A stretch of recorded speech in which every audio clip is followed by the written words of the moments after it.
இந்த சமயத்துல ரெண்டு மகான்கள் வந்தாளாம், அங்கிரசும் நாரதனும் அவதூத வேஷாலா வந்தாளாம். இந்த சந்தர்ப்பத்திலே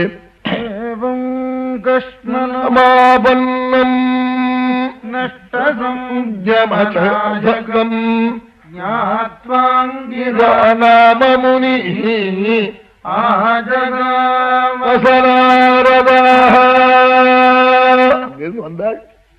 ரெண்டு பேர்களும் அவதூத்தாள், ரெண்டு பேர்களும் அவதூத்தாளாங்க வந்தாள். இன்னார்னு புரியாம ராஜன்னு கூப்பிட்டாள். யாருக்காக அழறேன்னு கேட்டாள். எந்த ஜென்மாவில் உனக்கு புத்திரன், எந்த ஜென்மாவில உன்னை அப்பாவா அடைஞ்ச உனக்கு தெரியுமா? கோயம் ராஜேந்திர மனுஷோச்சதி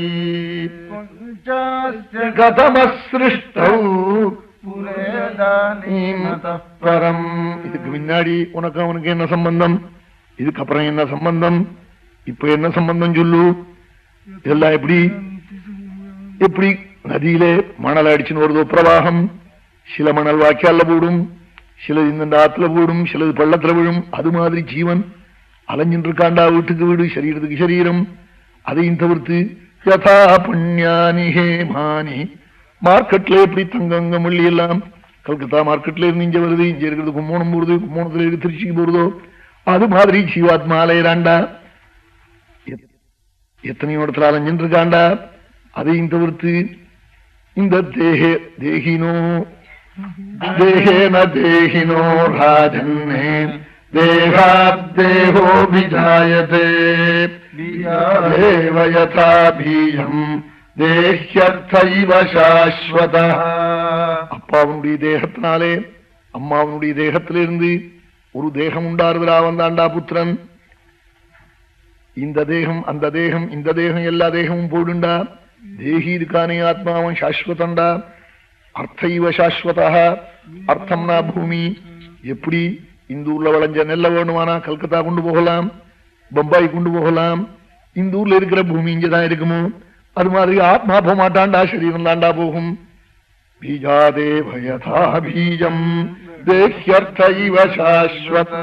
இதெல்லாம் சொன்னால் ஆத்ம தத்துவத்தை உடனே கதறி, யாரு நீங்கள் இப்படி பாபியான எனக்கு ஆத்மோபதேசம் ஆத்ம தத்துவத்தை சொல்றேளே.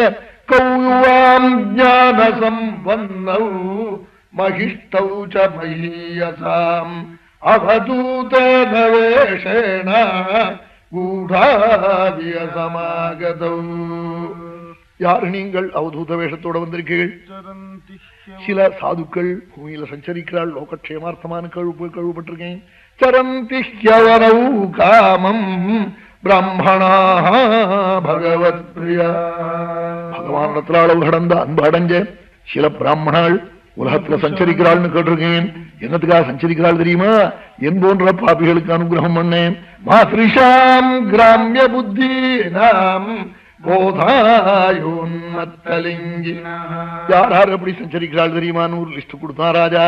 குமாரோ நாரதர்பூ அங்கிரா தேவலோசிதா அபாந்தரதமோ வியாசா மார்க்கண்டேயோத கௌதம வசிஷ்டோ பகவான் ராம கபிலோ பாதராயணி துர்வாதாயஜ்ஞவல்க்யஸ்ச ஜாதூ கன்யஸ்ததாருணி ரோமசச்ச வனோ தத்தः ஆசுரிः ஸ பதஞ்சலிः ரிஷிர்வேதசிதா போத்யः முனிः பஞ்சசிதா ததா ஹிரண்யநாபः கௌசல்யः ஸ்ருததேவர்தத்வஜः ஏதே பரே ச சுத்தேஷாः சரந்தி ஞானகேதவः. தஸ்மாத் பசோः கிராமிய பசோः மம மூடதியः பிரபோ அந்தேதமசி மக்னஸ்ய ஞானதீப உதீரியதாம். இங்க சனத்குமாரரா, ருபுவா, சவனரா, தத்தரா, ரோமசரா, கபிலரா, பரமேஸ்வரனா, ஆசுரியா, வேதசிரஸ்ஸா, பஞ்சசிரஸ்ஸா, உக்ரதபஸ்ஸா, பலராமனா, பரசுராமனா, ஆறு நீங்கள் கேட்டாளாம். இப்படிலாம் காட்டாளா? காட்ட உடனே சொன்னாளா, அப்பா அஹந்தோ புத்திர காமஸ்ய புத்திரதோஸ்மி அங்கிரான். புள்ள இல்லே புள்ள இல்லேன்னு என்கிட்ட வருமுன்னு சொன்னியே, உனக்கு புள்ள கொடுக்க முடியாம அங்கிரசனா பிரபு இருக்கிறாளோ தரியேஷ பிரம்மசுத சாட்சாத் நாரதோ பகவான். நாரதசுவாமி பிரம்மபுத்திராள், நீ மகாபாகவதன், பகவத் சரணத்தை அர்ச்சிச்சவன், உன் கண்ணில் ஜலம் வரப்படாது, உன் குடும்பம் அழப்படாதுன்னு வந்தோம் நாளா.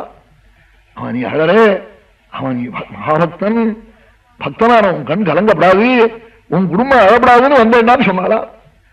உடனே ஜலத்தை வாரி அடிச்சு அந்த குழந்தைய உங்க அப்பாவை அம்மாவை அழறாளேன்னு கேட்டாள். எந்த ஜென்மாவில் எனக்கு அப்பா அம்மா எத்தனையோ நான் பாட்டுக்கு அலைஞ்சிட்டு இருக்கேன், பல சரீரத்துல மாட்டுக்குள்ள பூந்திருக்கேன், ஆட்டுக்குள்ள பூந்திருக்கேன், ஈரம்புல பூந்திருக்கேன், இப்ப மனுஷ சரீரத்துல பூந்திருக்கேன், எந்த ஜென்மாவில எனக்கு அப்பா அம்மான்னு கேட்டாள். போரும் எனக்கு அனுகிரகம் பண்ணுங்கோ போரும் விட்டாள். உடனே சித்திரகேது நாரத சுவாமி உபதேசம் பண்ணி சங்கர்ஷண மந்திரத்தை உபதேசிச்சு 7 நாள்ல கந்தர்வனாக ஆகி ஆகாசத்துல திவ்ய விமானத்துல சஞ்சரிச்சு பார்வதி பரமேஸ்வரால் ஞானோபதேசம் பண்ற இடத்துல போய் மடியில அம்பாளை வச்சுட்டு இருக்கிறத பார்த்துட்டு இந்த சித்திரகேது பரிகாசம் பண்ணானா. கந்தர்வன ஆனதுக்கு அப்புறம் என்ன இவர் லோகத்துக்கு உபதேசம் பண்றவர் மடியில உட்காந்து வச்சுட்டு இருக்காரு சம்சாரத்தைன்னு. உடனே அம்பாள் சபிச்சாளா, அசுரனா போகணும் சபிச்சு விட்டாள். அந்த பரமேஸ்வரமான சாபம் இவனுக்கு திருப்பி சபிக்க சக்தி உண்டா, ஆனா சபிக்கலையா. பகவானை பஜிச்சு ஒரு புண்ணியம் திருப்பி சபிக்கலையா. உடனே விருத்ராசுரனா பிறந்தான்.